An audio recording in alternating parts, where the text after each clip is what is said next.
Ladies and gentlemen, boys and girls, children of all ages, Johnny Midnight proudly brings to you the Midnight Express Podcast! Hey guys, welcome to episode 10 of the Midnight Express Podcast. I hope you enjoyed episode 9 with Bubblegum. I have no idea if you did or didn't, because I'm recording this now literally seconds after having completed the Bubblegum podcast. I've not even uploaded either of these yet, so I'm sure you did enjoy it because it was good. But we'll go into the Nathan Cruz podcast now. I've mastered this, not giving them too much of an introduction at the start of the interview bit. So Nathan Cruz, I should imagine anyone listening to this knows who he is, a native of Hull, been a regular on the All-Star roster for 5 years now. Was a bit of an Alex Shane protege about 5-6 years ago, saw a lot in him and passed on to him his show stealer nickname. Started getting WWE tryouts last year, so he's a star of the present, but also a potential big star of the future. But anyway, guys, we'll go into the podcast, and I hope you enjoy it. For the thousands in attendance and the millions watching around the world, ladies and gentlemen, let's get ready to rumble! Okay, guys, so here is the podcast interview with the show stealer, Nathan Cruz. So first things first, Nathan, welcome to the podcast. Thanks very much for having me on. My pleasure, mate, my pleasure. How are you doing? You well? Yeah, I'm really good, thanks, John. How are you? Yeah, good. Cool, so I just mentioned this to Nathan, actually, just before we started recording the call. Just before I got on, I was looking for some more information about him on the internet. And Nathan doesn't have a Wikipedia page, which apparently means he's not as famous as last week's interviewee, Bubblegum, which straight away is going to be disappointing for you. Yeah, it's right. Cool. Well, I've got various bits of information about you, and I've sort of picked up bits and bobs over the years of seeing what you're doing. But let's just go right back to the beginning. Am I right in understanding that you are a product of the NGW school in Hull? Is that right? No, I'm not actually. Failed straight away. No, I kind of help out there, and like in the last couple of years I've been I trained the beginners class there. I know there's sort of a trainer there now, but I assume that you were taught there way back. Did you learn somewhere else, presumably? Yeah, I originally, I had a horrible start in wrestling. I originally started training when I was 15 under guidance being not the best word.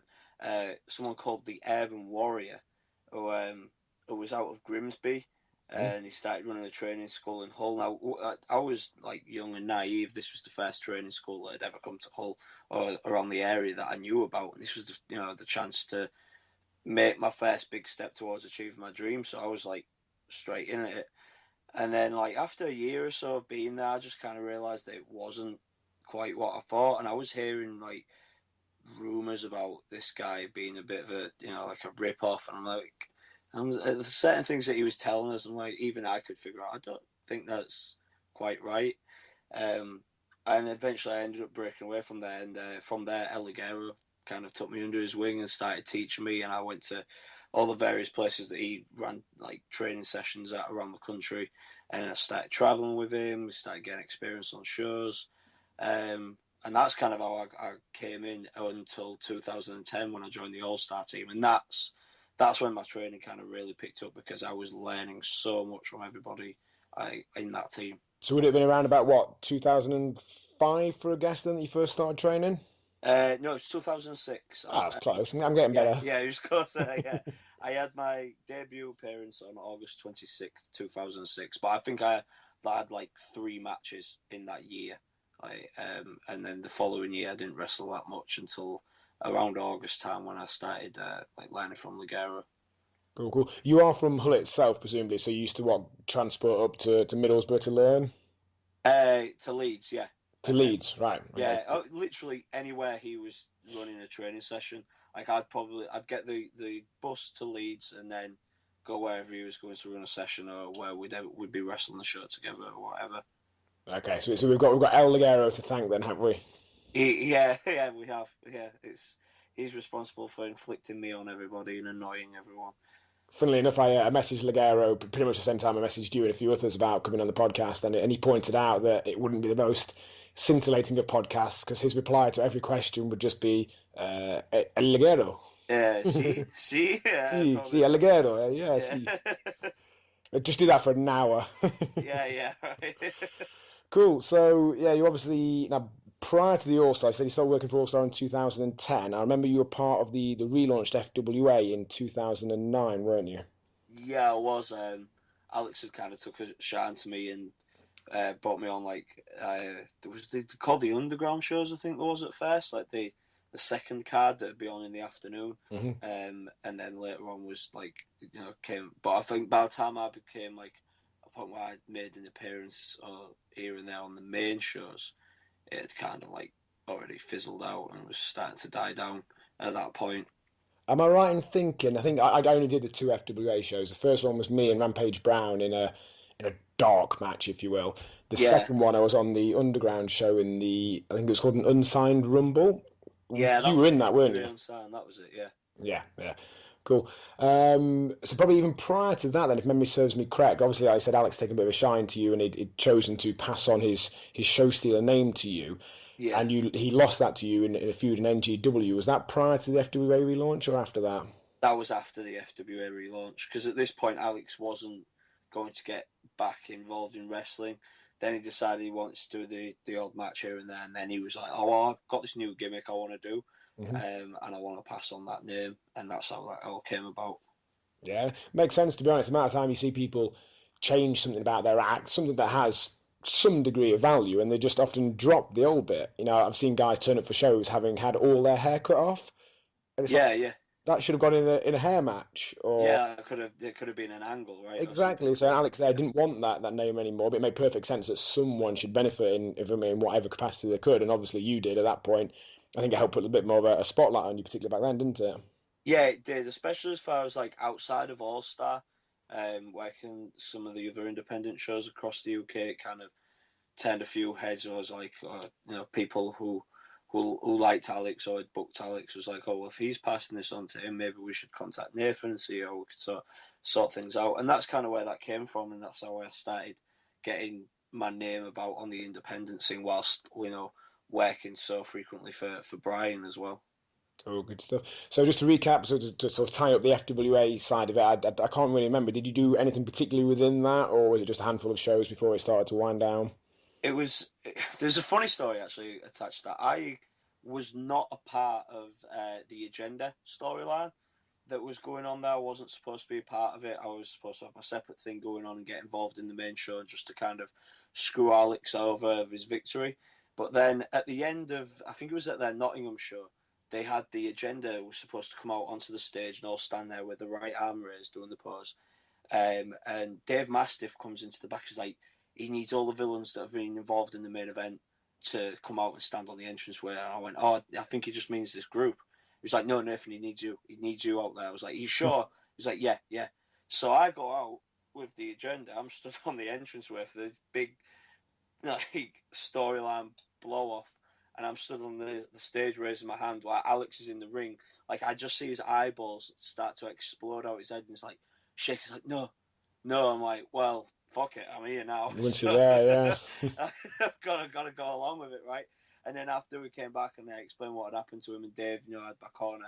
And I was like, he just, oh, well, I don't know what we can do from here. Like, guess you're just part of the agenda. But from there, it didn't really carry on. And I did the odd show when there was at the NEC. I had a really good triple threat match actually with Ligero and RJ Singh there. It was one of my favourite ones that I'd had in that year at the Birmingham NEC. I think that was 2011. That was. Was that on part of like was it a memorabilia show or something like that Yeah, there tied was. into that? Yeah, they did like I think I wrestled on three of their memorabilia shows. I did the 2010 one in the ladder match, and then I did 2011 two in 2011. But yeah, that was really fun shows. Now I really enjoyed doing them, mainly because I'm a big comic book geek. So this was like, all right, you get to go to like the NEC Expo and you get to wrestle. Oh, and we're gonna pay you for it. You won't have to pay an entry fee. Oh, sweet! It was the best deal ever for me. Can't complain with that, can you? And did they do Yeah, something with was it Thorpe Park or some other theme park like that? yeah, Thorpe Park as well. God, as if I forgot about that. Yeah, we did Thorpe Park in 2011 as well, and that was the same deal. Like, get there, and I remember it was like, "Oh, Nathan, you're not on till like mid-afternoon," and we got there quite early. There was myself, Colossus Kennedy, Ligero, and my partner at the time, and it was like, "Okay, right, you're on in the afternoon, so you've got like 4.5 hours to kill. Got to play on some rads. Cool. Why I'm not? getting Yeah, paid to do this. even better. Yeah, Yeah, it's the so that dream. yeah, exactly. Those was like really cool things that Alex put my way through FWA. Sweet, happy days. So you obviously mentioned then in 2010 was it you started working for All Star? How did that come about? Martin Kirby had dropped out of Croydon, and it was January 17th. And at this point, that was like my goal. As a kid, I used to watch All Star at Hull City Hall, and I was like, I really want to wrestle here. And I always remember my favourite wrestler was Robbie Dynamite, and I really want to work there. I really, really want to get there. Right? And I always set myself small goals that, and hopefully lead to the ultimate goal of getting to the WWE. And this at this point was right. I've got to work for All Star. That's where I want to be. That's in this country. I can go full time. I'll learn so much. I've got to get in All Star. So that I got that phone call from Leagues saying, "No, Kirby's dropped out. Brian needs a replacement. I think you can do it. Would you up for it?" Like, yeah, definitely. And I at the time I was working at a call center, and I phoned in sick. I lost my job because of that. Because of that booking, which thankfully worked out for me because Brian liked me from that day, asked for my email address, my telephone number, gave me Brian can send an email. yeah, yeah. Brian can send emails. Things have changed since I last saw him. Yeah. No, he's quite good with that. He'll be on Facebook next. Yeah, well, he even texts now, and he's cool at that. He's pretty good with that now. So Awesome. yeah, but yeah, and that's how that came about. And then I did my first half-term run. I think it's around February time. Said, "Oh, do you want to come away on the town hall shows?" And then in the April when they did like around Easter time, did my first 10 days run on the camps, and I was with Robbie Brookside on that. So that was straight away. I was just like, as soon as I come back from the curtain, I gotta have Rampage, Mikey Whiplash, and Robbie Dynamite, like say criticising me, like constructively helping me, and then I'd always ask Robbie, and usually we'd do the 8-man tags at the end. I'd have the opportunity to work with Robbie, and I'd always ask Robbie, what feedback he had for me, and Brookside just, gave me so much knowledge. It was just, I was, that is exactly where I needed to be at that time, and I was so happy to be there. So just to go back a step there, you mentioned obviously you used to go to Hull City Hall. Just out of interest, did you ever see me wrestle there? When did you start wrestling for All Star? 2003 was my first match. I probably wrestled there 2004, 5, 6, maybe 7 and 8 as well, I guess. I saw 2002, 2003 were the two shows that I saw. Right, no, I'd have missed that because my first match I only had one match for All Star in 2003. That was in December of that year, and then I started for them full time from the April of 2004. So that'd be slightly before my time. Yeah, probably would have just missed it. Yeah, I remember. You didn't miss out, mate. Don't worry about it. It was never good. No one's early days are the best. I'll tell you what, though, Hull was a great place to wrestle. Always got a good turnout. It was good acoustics in that place. It was a nice venue. Yeah, it really is. And still to this day, when Brian goes back, he still does good business there. I think if I remember correctly as well, I think all the matches I had in Hull were actually pretty reasonable. I think I had one with Robbie Dynamite. I think I had a tag match, which was me and Whippy against Nathan and Kid Cool and Dean. I had one against Carl Kramer, which Brian actually gave faint praise for, which I thought was actually probably high praise for Brian to give that of such a... Yeah, if Brian says it's a good match, you've had a good match. It's usually just the usual, "Oh, okay, good man. All right, cheers, Brian. See you tomorrow." Yeah, of course. No, that's good. I mean, Carl was someone I worked with when I first started, actually, and like I say, he was really good at manipulating an audience. That was someone that I really enjoyed being in there with because I knew he'd get good heat and he'd make me look like a star. He was really good at that, at structuring matches in that way. I just think he had a good mind for it. Really good mind for it. Definitely. So presumably at some point in 2010 you got to wrestle at Hull for the first time? Yeah, I did. I was going Spitty.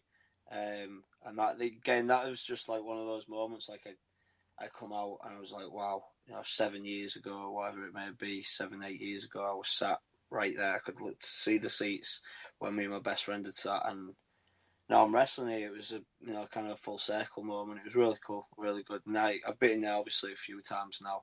I'll be there on February 13th later this year. I presume you're the hometown hero when you wrestle there. Yeah, I am. And obviously now with the strength of how popular NGW has become there, it's just the audience just recognise me straight away. It's really, I don't know. Every time I'm there, it just gets better and better and better.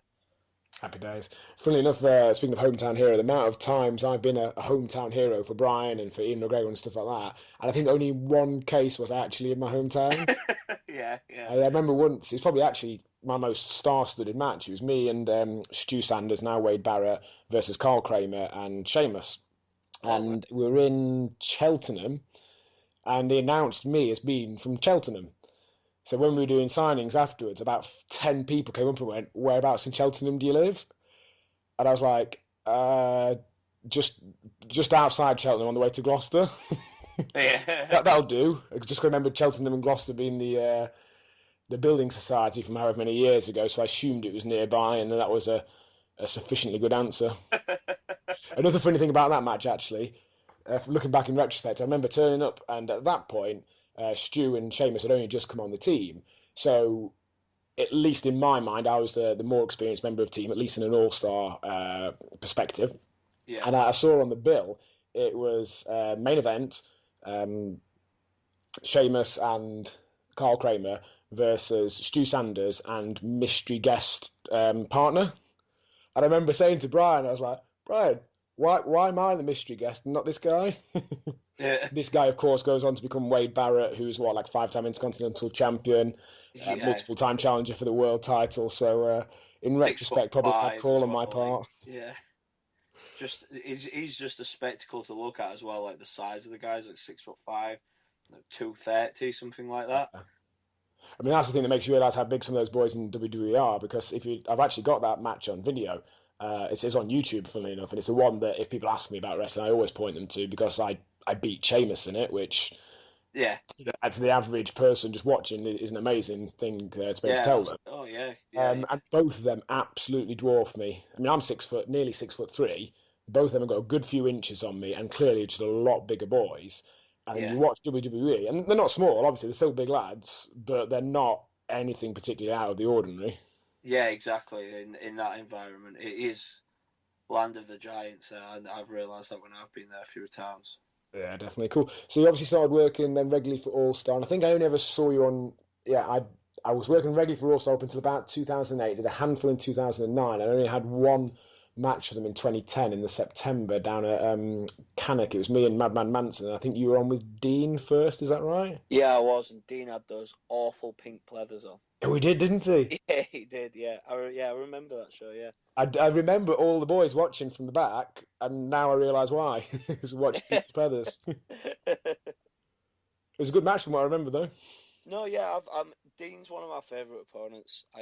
I'm actually competing against him tomorrow night in Liverpool, but I really do love working against Dean. He's just somebody who I think, again, especially the All-Star crowd, he knows how to control them. He knows how to, because he's been doing it for so long, like over a decade. God knows how many matches, and but he's very adaptable. Dean, he's somebody who's always.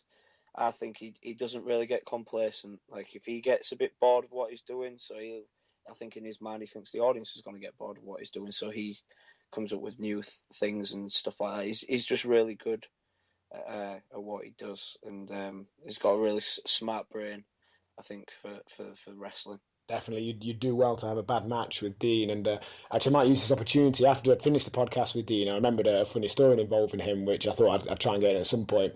It was summer 2005, Hanley. It was a tag team invitational battle royal. So basically there's like literally 20 teams in there. So like 40 guys in total. I remember Drew McIntyre was there. I think that was his first time for All-Star. But basically it came down to me and Whippy versus Nathan and Dean at the end. We brawled to the outside. I think I fed into Dean doing that kick he does to the head. Yeah. And then Whippy positioned himself for the running sort of drop kick to the face where Dean lands on his back. Right, yeah. But Dean obviously hadn't realised that we were on the floor. So literally Whippy fed into position. I think he may have called, it may have said like kick to the head. And as he ran towards him and took off, I heard Whippy go, "Ha ha." And a second later, Dean lands and goes, "Oh! Oh!" Bless him. I think he got tricked there that night. Cool. So yeah, any other stories? And obviously, I mean, I've mentioned this in several of the podcasts, particularly the one with Rampage Brown. It's working for All Star is a tricky one really to talk about, because although you get lots of work, lots of shows, lots of experience, because there's not much in the way of like ongoing storylines and what have you, there's often long periods where there's almost nothing really to report, so to speak. Any particular memories of that next year or two working for them? More than anything, it was just the learning. That's what I loved the most. Like, I remember doing my first summer, like how much I changed as a wrestler after those 6 weeks.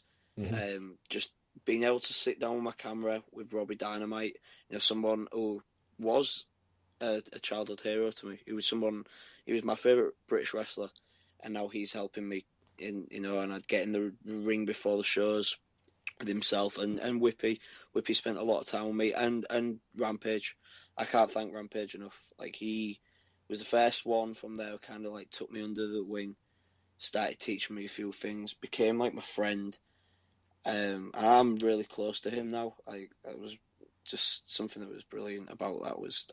I could see this relationship building between him and myself, and I was just learning so much from him. But it was just, and not just learning so much about things in the ring, just silly things. Like, I remember the first week I went away on the camps, and I showed up with 2 bags, which you'll know yourself. Yeah, right. 2 fucking bags. Well, that is exactly what I got. As soon as we got out of Colossus's car, which was funny that it was like a tiny 1-litre Yaris, and the inside used to be myself, Ligero, Rampage, and obviously Colossus driving. So, which was like, it looked like a clown car when we'd all climb out. And I climb out with 2 bags. Brian's face. 2 bags? 2 fucking bags? And he made me leave one of them there. Like, I had to empty all my stuff out of one bag, cram what I could into one car, and into one bag, put it in the car and leave whatever left in Colossus's car. But yeah, it was just that learning experience. That's what that was so good about. Have you ever seen Robbie Brookside's video diaries? Yeah, I have. Yeah, because Brian does that. So that's what, 95, 96 or whatever. And even in that, someone, I don't know who it is, but they turn up with 2 bags. And I won't try to do the impression because I'm bad at it. But yours was. I think it's Darren Walsh. Was it? Yeah. I think it's Darren Walsh who shows up with 2 bags. If it was, he's definitely put on some size since then. I didn't recognise. Yeah, he has. He's like tanked up massively. Yeah, he's a big guy now, yeah. But yeah, literally exactly the same impression you just did there. 2 fucking bags. It's obviously been a lifelong bugbear of Brian's. Yeah. It's just a massive no. You've got to have space for the merchandise. I was just about to say, it's less space for foam fingers. Yeah, exactly, yeah. And rightly so. I remember, I think I may have told this in one of the previous podcasts, one show where Brian had left me with a box of 2 or 5 of foam fingers. Told me to pick up Drew, McDonald and Ollie and possibly someone else. And I said, we're going to be a little bit tight for room, Brian. And he said, just leave Ollie then.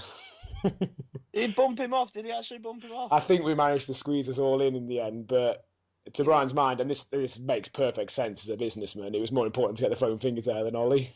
Yeah. Well, yeah, I suppose an expenditure or make money exactly. As a businessman. But a very horrible thing for, like, say, if you're a wrestler. I think we squeezed him in the end. He was fine. He was literally wedged in between a couple of boxes of foam fingers. Cool, good stuff. So, you still work for All Star regularly now? Is that right? Yeah, as often as I can. Like I say, I'm wrestling for Brian tomorrow night in Liverpool, and we're going to discuss like a few more dates. I know I've got February 13th in Hull and February 14th in Hanley, Stoke-on-Trent, the Victoria Halls. So yeah, I still do what I can for him, and I'll probably do a week in the summer. I did a week in the summer this year. I did 4 days over the Christmas run as well. So as long as I can still go away, and more than anything, like, as much, obviously I love wrestling, but it's just that friendship that I have with so many people. Like Tony Spitfire is one of my best friends, and he's obviously he does all the driving. And he's someone, again, who I don't think gets enough recognition in this country for just how good he is at actually wrestling. There's so many people who get put over for being good British wrestlers. I think, have you ever seen Tony Spitfire wrestle Ringo Ryan? Yeah, it's on YouTube today, wasn't it? Yeah. Like, people just discredit it straight away. Oh, it's All Star. It'll just be family friendly. We want more, but yeah, not all the time. And some of those matches that I've seen them two have are outstanding, blow my mind. And again, like, he does that on the strength of still putting in all that shift behind the wheel. Like, he does all the driving.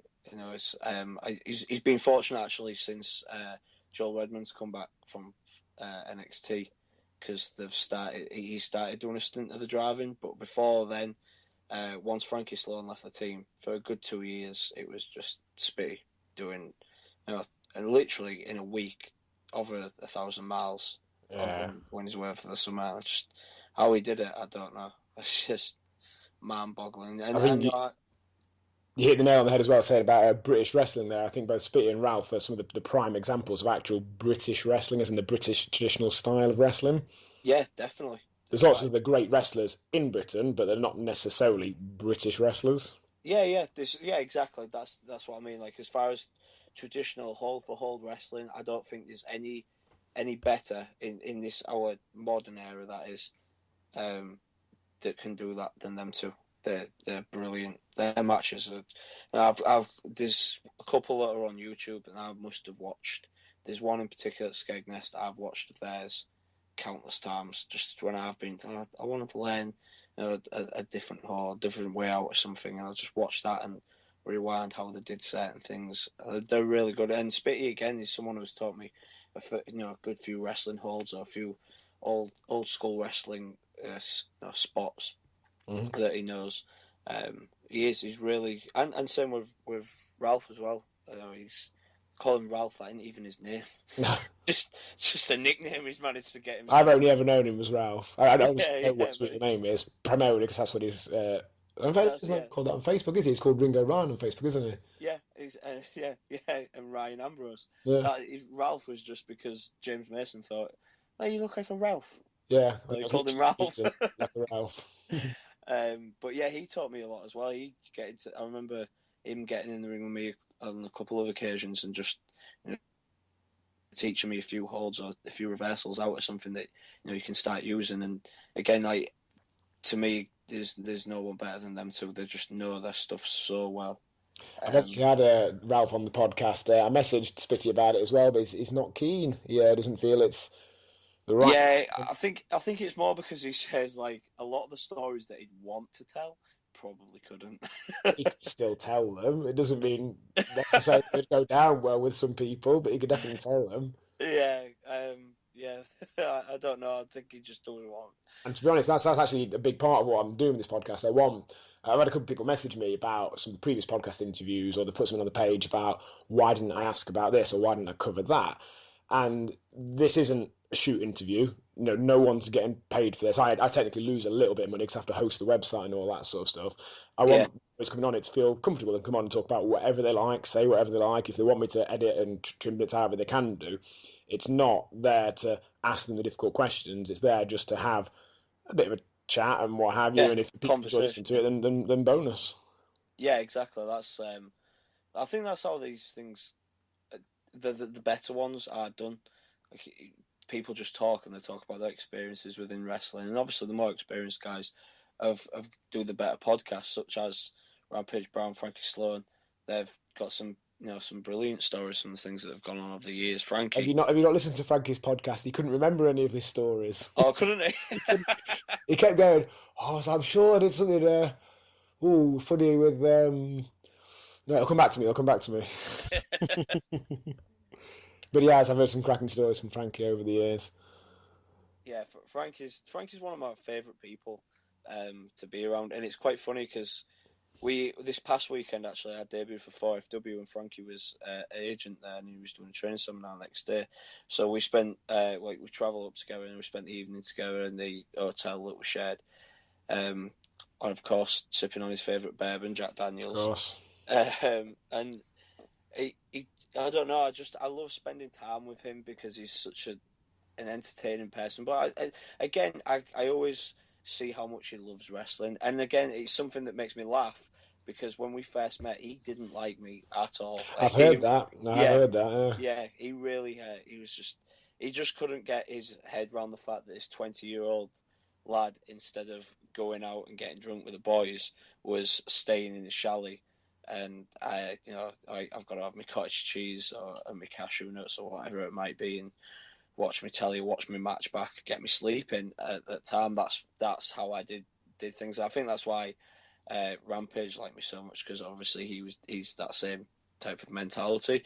But I tell him now, like, more than anything, it was just because of my financial situation. Like, when I first started for All Star, I wanted great money, so I was like, well, this will pay for my board, this will pay for my food, this will pay for my gym membership and my protein powder. I ain't got much left. I can't afford to go out drinking as much as I'd love to. And that's really where that came from. And I think, we just didn't really have that much in common. But as the years have gone by and I started, going out with the boys and drinking, and we spent more time on the road together. And I'll always say this about Frankie. He might not have got along with me personally, but he was always very helpful with me as far as, like, my wrestling goes. He was one of the first people to give me a big compliment there that I remember. I remember just randomly in the Beast, you just said, I predict big things for you, Nathan. Just keep your ears open. And it's something that's always stuck with me because it meant so much. Exactly, it means more then, doesn't it? Yeah, it wasn't coming from a mate. This was coming from someone who isn't, didn't really like me at the time. And so, yeah, we did like a joke podcast in Frankie's bar the other night. Mm-hmm. That he's just doing ones that he wants to keep for himself with his friends. He should send some of it in. I'll stick it in as an intro. we was doing that, and I said, to be honest, if you boys want to do anything like that, send it in. I'll include it. Right. It's good. We'd have to edit a lot out, trust me. But it's fine. Yeah. I mentioned in one of the previous podcasts, I do have, I think it's explicit rating on iTunes. So you can say whatever you like. And I said to him after, in fact, no, it was Joe. It was the first question he asked me. And I said, I'm just surprised I'm here. Like, would you have thought this would happen in 2010? And he said, I definitely wouldn't have. But now, I mean, one of my favourite stories I like telling about Frankie, and it buries me more than anything, just Frankie just being king of shock value. I came back from my match, and if I wrestle in my trunks, I always wear a thong underneath. And come back from my match, dripping with sweat, take my boots off, knee pads, trunks, a thong, and Frankie's just messing around in the interval as he does. And the thong was leopard print, and he always he picks it up and goes, "Oh, flipping heck, Shirley." There's a long story behind why he calls me Shirley, and he's like, "Oh, flipping heck, Shirley," and has a little sniff of it, which we all laugh about, of course. And then, like, I can't remember who it was, but someone just said, "I can't believe you did that." And he went, "Oh, really?" And then he licked it, and this is right on the line. That's been up my ass crack. Time He's a bad man, Frankie is. I'm like, what the hell? What the hell, Frank? But then he lived to regret it, because halfway from the journey from Minehead to Skegness, he got really ill. Like, what's up with Frank? The next day, he couldn't do the show. He could barely walk. He had gastroenteritis, which he credits to get. I have actually heard this story now. That's coming back to me. Someone did mention that, not on the podcast, but some other conversation. Yeah. Yeah, like he got from licking my thong. Well, I hope that's a lesson learned for him. Yeah, right. It should be. But it's one of my favourite stories about Frankie. It was surprised. I had to pull double duty the next day for him because of course he couldn't wrestle. So I was like, oh, flip, I'm gonna have to wrestle twice here. Yeah. Well, that's definitely my favourite. He's a bad man, Frankie, and that just reminded me of another Frankie story. I think it was literally my first. It must have been my first night at Skegness. I'd got the train over there, which according to Brian would take about an hour, but took about 4. I'd walked from Skegness train station, which according to Brian was about 2 or 3 minutes from Butlins. It was actually more like a 50-minute walk. Yeah, it's the other end of Skeggy. It isn't. Yeah, we were in the bar that night, and Frankie, as some sort of initiation type thing, made me kiss him and tried to slip his tongue in. Yeah, I had that same experience on my 22nd birthday. You were gay chicken with him, and I was like, I'm not gonna break. And it was kissing him. I'm not gonna break. Then his tongue goes in my mouth. Oh no! He went, "You'll never beat me, Shirley." At least I'm not the only one. No, Frank is a champ. He really is.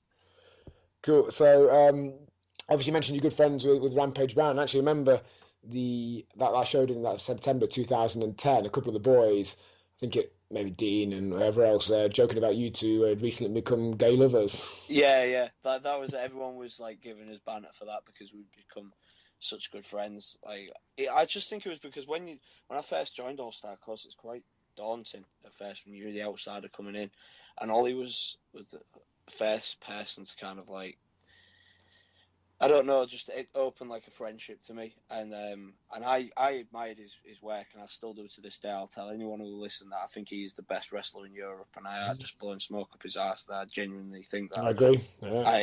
I remember watching that when I did that match at Croydon. I remember watching his match with Dean, and I turned to Ligero. I was like, he'll get signed by WWE in no time.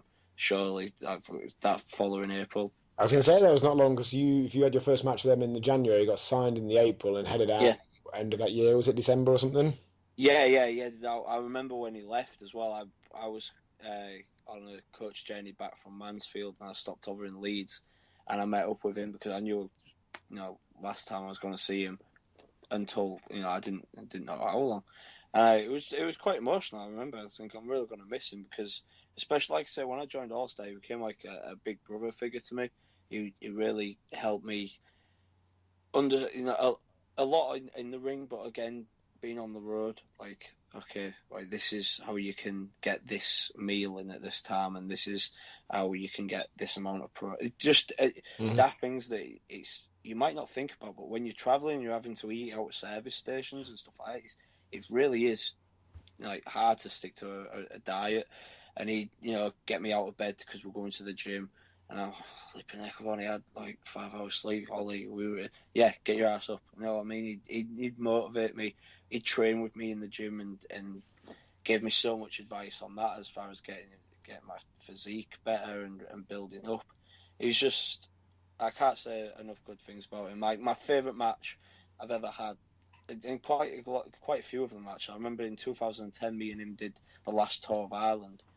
And we wasn't supposed to be wrestling each other, and then I think it was like an hour before the show, Pete McNulty came up and was like, "It's you two are going to be working against each other," and I was all flipping heck, and I was really excited about it, but a bit nervous. Tie up at the start of the match, he looks at me, goes to the corner, slaps me across the face, and have you ever been slapped by a Rampage? Oh, many times. Yeah, my lip goes a bit numb. I'm like, all right, and I'm thinking, well, I've got something to prove here. We tie up again. He puts me in the corner. I switch it. Referee tells us to break. Boom! I wallop him back. So he always jokes. He was like, I went deaf in my left ear because I proper clobbered him back. And he bails outside the ring. He's selling out, and then he looks up at me, and I said, yeah, it's on. And then from there we had like such a great match. I think that straight away just sparked something as both. And he brought that out of me, like that aggression. And when I came back, Pete McNulty said, "I rarely say this, lads, but that was amazing. That was an excellent match." And that was a credit to Ollie. He really got me through that match. And again, it was a lot of what he taught me in the time since I'd met him.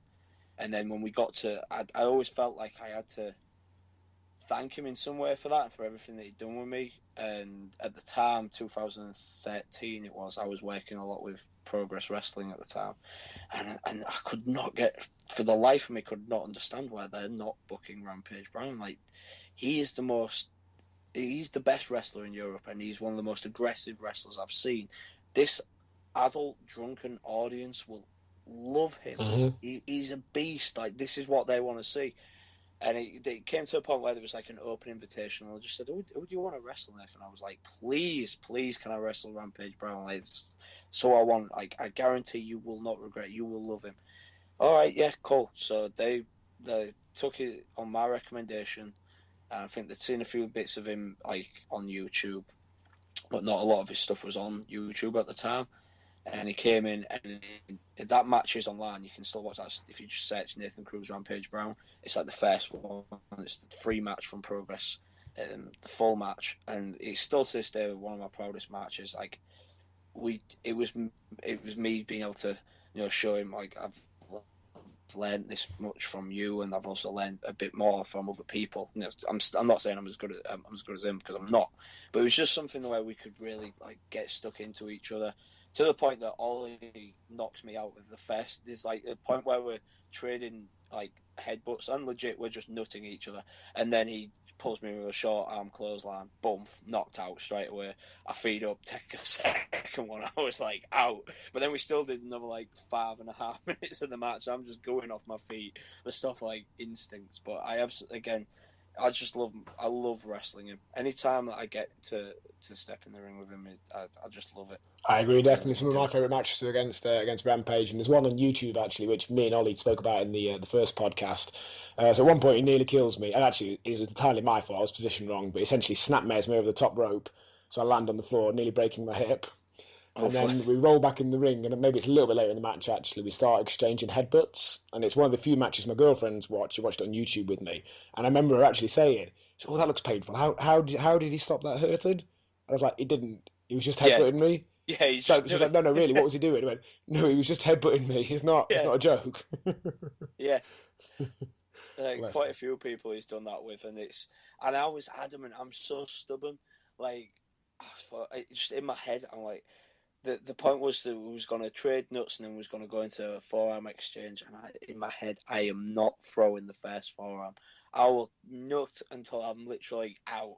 I was throwing him back. He's throwing him back. God, I'm praying for him to throw this first forearm. Eventually, he does. But God, yeah, I made sure I stuck to my guns on that one. I did not throw the first forearm, which I always joked to him about. And even Danny's his girlfriend, she always winds him up about that. Like when they watched the match back, she went, "Oh, flipping heck, Nathan's battering you, isn't he?" There's a danger of doing that though, that you both do it, and literally like 2 or 3 hours later, you're still nutting each other. Yeah, right. I remember we both had like big bruises on the front of our head. It was just, but again, that audience, Progress audience, which I'll still say like that is my favorite audience that I've ever wrestled in front of, because they just love it. They absolutely love wrestling. They want to be entertained. Progress are smart enough people to only bring in like the best British wrestlers, and they've done a lot of what they've built up this incredible promotion on British talent, which I think is such a great credit to this country. Do they use any imports? I think they've used. I think the only imports that I've known that they've used is Ricochet and Samoa Joe. But again, they brought them in after they'd already built this reputation for themselves. Oh, Colt Cabana. Colt Cabana was on the first ever show, actually. Yeah. But it's mainly it's the British guys. I thought it was, yeah. Yeah, and now they're selling out like the Electric Ballroom in London, in Camden, in like 34 minutes. Wow. That's outstanding. That's an 800-seater venue. Right, and they're selling it out in 30, just over half an hour. I'm like, whoa. Like, I don't wrestle at the moment, but again, I just hear about stuff that happened. And like, for the longest time that I wrestled there, I'll still say that is my favourite audience I've ever been in front of. They just love it. They absolutely love it. And now Rampage is like top dog there. Like when he walks to the ring, the crowd just lose it, and they sing along to Hatebreed as he's fucking storming to the rings, big angry bastard. You're like, yeah, like that's what if I was still a fan, that's where I'd be going as well. I'd want to watch this stuff. I didn't realise they came out to Hatebreed nowadays, because he always wanted to. Back 10 years ago, before like he or I had any sort of name, and we were just filling in the numbers on Brian's shows, he always wanted to have Hatebreed as his music, but I don't think Brian was up for it. Yeah. Surprisingly. I think he was at the start of 2010. He let him change from Sad But True, and Ollie. He just came up and said, "I've got this disc. Can I use that track number?" Yeah, sure. And I Will Be Heard, and now it does. I mean, Brian sends loads of villains out to that. It is such a great song. It's something that I listen to in the gym. Gets me going, but it's brilliant. I think it describes the Rampage character so well.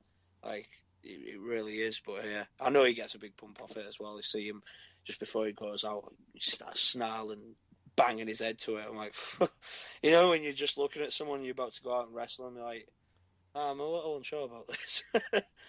Does anyone still get sent out to Skater Boy? No, he's dropped that. Yeah. That was, I think, he still uses that now for the air guitar challenge at Butlins when they get the kids in to do the air guitar challenge. I remember the very first, and really the only All-Star show I've been to see. It was October 2003. Me and a few friends from Sheffield went down basically to introduce ourselves to Brian. So we watched the show, and then I think maybe during the interval went and introduced ourselves over the merchandise table, gave my contact details and what have you. And I think it was the main event. It was definitely Thunder. I think probably against Robbie Brooks, if I remember correctly. But Thunder comes out to Skater Boy. Obviously a rib from someone. Skater Boy kicks in. We're all like, okay, normally we'd expect the villains come out now, and then Thunder walks out looking all menacing, probably actually looking even more annoyed than normal because he was coming out to that song. The Skater Boy, yeah. I can't imagine Thunder being very chuffed about that. I'm sure he wasn't happy. Just taking a step back as well to Rampage Brown, and obviously you mentioned earlier about going out with the lads and partying and whatever. Has Ollie had a drink in the last 12 years? He hasn't. He's still straight edge. Yeah, he's still straight edge. I mean, I admire him for it. I couldn't do it, especially with some of the stresses that he's gone through. Like obviously when he was at WWE, it didn't really work out for him. And he asked for his leave, and he came back here. Quite a lot of people. Like I've known other guys who that's happened to, and they've hit the drink. Just because they just want to have a good time and just forget about it. And he never, he stuck to his guns, and he still trains hard, still diets. He's in it. I always said he'd be an incredible dad one day, and now he is. And he is. He's going to be a great role model to his daughter because he is so focused and so dedicated to something. As far as I know, he's only ever been drunk one time as Ollie. It was just before I started for All Star, and Julio Torres, the Brooklyn Brawler, got drunk on one of the camps. Yeah. And literally a week or two later, I was on the team as well, and I remember him going, "Oh, I've tried it. I'm never going to drink again."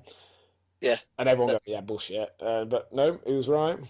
Yeah, that's what the same story told me. He said he got drunk, hated the feeling the next day, he just felt lousy, his body felt awful, and he was like, he just couldn't understand why people would do this to themselves, so he's never done it again. I know a few people who've done that. I think, to be honest, once you get past the first one, chances are you're gonna carry on with it. But there are people who've decided after that first time that it's not worth it.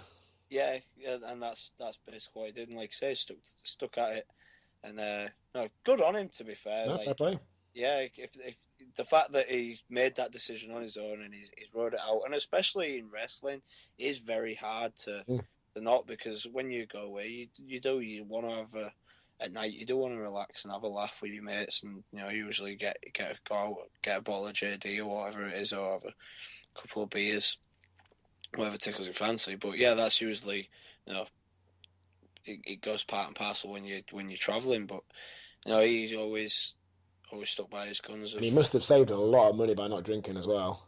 Oh God, yeah, exactly. I think that was kind of the thing when I joined as well, and I was still like, me and Colossus were on the same wage at that time, and Colossus was spending his money going out drinking, and then he was like looking at his pockets, like, oh, I ain't got no money for food.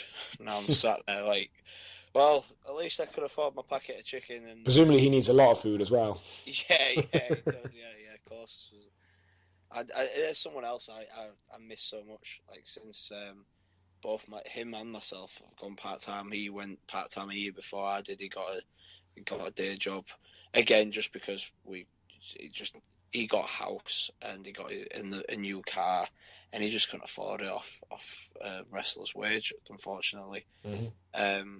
And he's someone I really miss. We bugged the hell out of each other.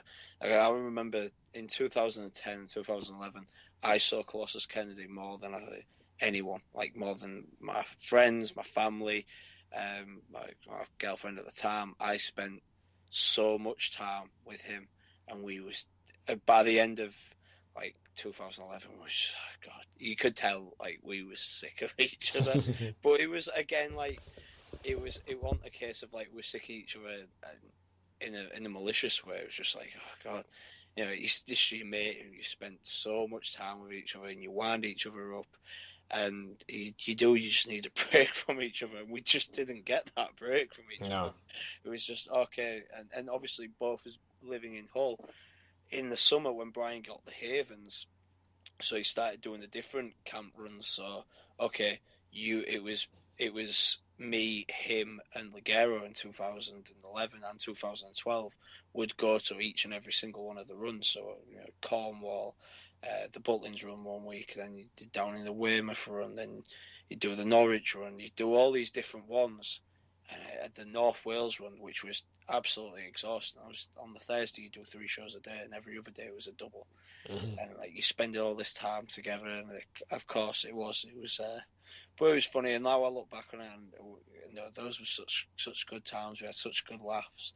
And I remember we broke down once a tyre burst on the Yaris on the M1, and myself and Rampage, whilst Colossus is fixing his wheel, Ligero sat there like not really knowing what to do.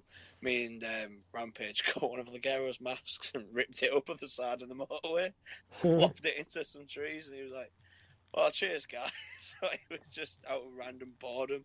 I was like, I just stuff like that I really miss, and that riding in that car, as much as we must have bugged each other, we got along so well, and I really miss Colossus. I was at his wedding earlier last year, and it was just so good. And we was catching up and we was talking about stuff like that, daft things we was doing, how much he misses being away as well, but he also enjoys now the fact that he's got financial security, which you do not have when you're wrestling full time.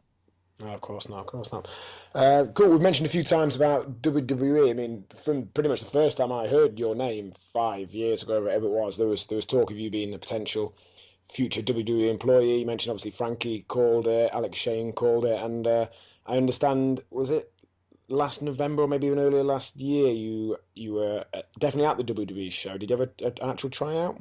Yeah, I tried out for them in the April. Right. Oh no, it was May. Sorry, I tried out for them in May, and then got good feedback, and then they called us back to do more extra work in November as part of the live tour, and then we kind of had like a mini tryout, but like in the fact that we got in matches, got in the ring and had a pull around. I did 2 different matches, but they didn't have us do the conditioning drills that they do there now and the pro and stuff like that. We still did a promo, but then I was just sat in catering. Someone comes over to me and is like, "Oh, Brooks Ladd wants a word with you." I'm like, "What the hell's this about?" I go over, and he's talking to 2 of the divas at the time, and then he says, "Oh, I'm gonna have to go because this lad's got a match tonight." I was like, I'm just catching myself following through there. I was like, "Whoa!" Like that's how I found out. And then he tells me what I was doing. I'm gonna be competing against the Usos, me and Justin, and yeah, I mean that is just the best experience that I've had within wrestling, because like being able to stand in that ring, walk down that ramp, stand in that ring in front of 11,000 people, Liverpool, and just think, yeah, like I remember how badly I wanted to get here. I remember being at Manchester and saying I'm gonna be in that ring when I was a fan, and here I am. But then, like, even though I can tick that off the list, it's like, oh no, I want more. I don't, like now I'm hungry for more. I want to wrestle there more often. If I can't get there just now, I want to go to Japan. I want to go to Mexico. I mean, Japan's always been a goal of mine. It's something that I'm working on. But yeah, WWE is obviously the ultimate goal, and I'm doing everything I can to get there. The problem is if you're a male British or American guy, it is so hard to get a job there, because like you've mentioned already, Sheamus and Wade Barrett, they've got Sheamus is Irish, they've got Wade Barrett there is doing incredible things. Paige is above, she's probably the best diva there at the moment. Like they've really got behind her, and they've got a good few British lads in NXT as well. And it is you've got to really compete for it, and I understand that, but it's just something that now I've got that tiny taste of it. I'm like even hungrier. I'm like, you know what I mean? I'm constantly thinking about what can I do. If I go back in April this year, what can I do to make them go, no, he really does deserve a job. He's really fighting. I'm just always trying to think of new ideas or something that I can give them that shows them something different. But yeah, just I don't know. It's a weird one to really talk about in that sense, because you can never call it. You can never call if you think it is going to happen or it isn't. Of course you can't know. Yeah. Yeah, it's just. Well, fingers crossed for you.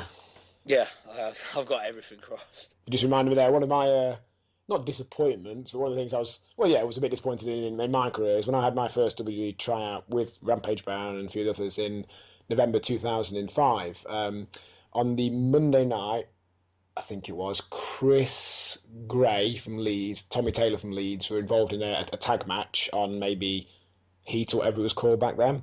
Right. And one of the other local lads was in a singles match. I forget the exact specifics. And both me and Ollie were a little bit disappointed because at that point, we weren't in any way well known, but we'd been on the All-Star team for a couple of years, and these guys, I think, would only just coming out of the training school or something like that. And afterwards, Drew says about us having the night off. And I was like, what? And he went, well, yeah, you probably could have been in that match if you want, but I thought you'd appreciate just getting paid the same and having a night off. I was like, no, I would have much rather have wrestled in front of 20,000 people on worldwide TV, even if I got paid the same for not doing it, which maybe makes me a bit of a mark, but... No, not at all. Like, I understand why people sometimes may think that, but it's not all. If that's your ambition, that's what you've been working towards, right? Don't mark for that at all. Like, I think that's just a different mentality. Exactly, yeah. Drew's old school. He'd much rather get the wage for not doing something than for doing it, which I completely understand. When that's your job and your career, then that actually makes more sense. Yeah, exactly. Drew got in this as a job. It was someone's. You'd be good wrestler, and he trained to be a wrestler as a job, which I kind of I can understand. It wasn't like for guys like us who watched on TV and was like, well, that's what I want to do. I really want to be there, and you set this goal and this ambition to get to. So that's probably, I think Drew's mind, he probably thought, I think he thought he was doing us a favour. Yeah. The other guys. Yeah. Oh, well. Cool, so that probably, give or take, brings us up to date. Any other humorous stories from the last 10 years of Nathan Cruz, or anything else you want to share with the audience? There's nothing that comes to my mind straight away. Like I said, I shared the stories that I can remember just off the top of my head, like particularly like the one about Frankie.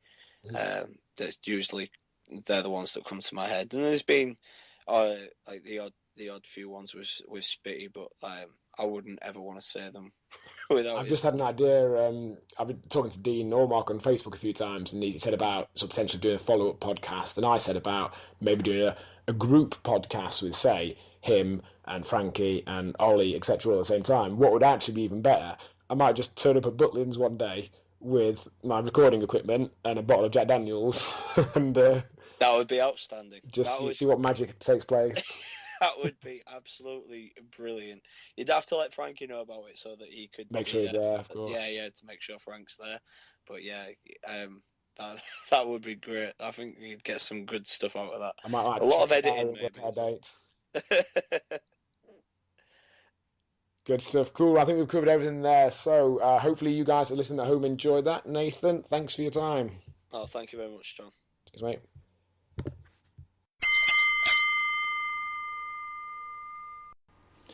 Okay, guys, I hope you enjoyed that. Episode 11 with Tango Tim Wiley will have been recorded by the time you hear this, but I haven't at the time that I record this.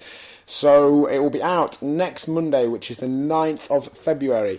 Again, I know I mentioned this every podcast, but it would be great if you could share this. Facebook and twitter.com/MEPodcast, mepodcast.co.uk. Give us a rating on iTunes, share it, let all your friends know. But I'll see you next week, guys.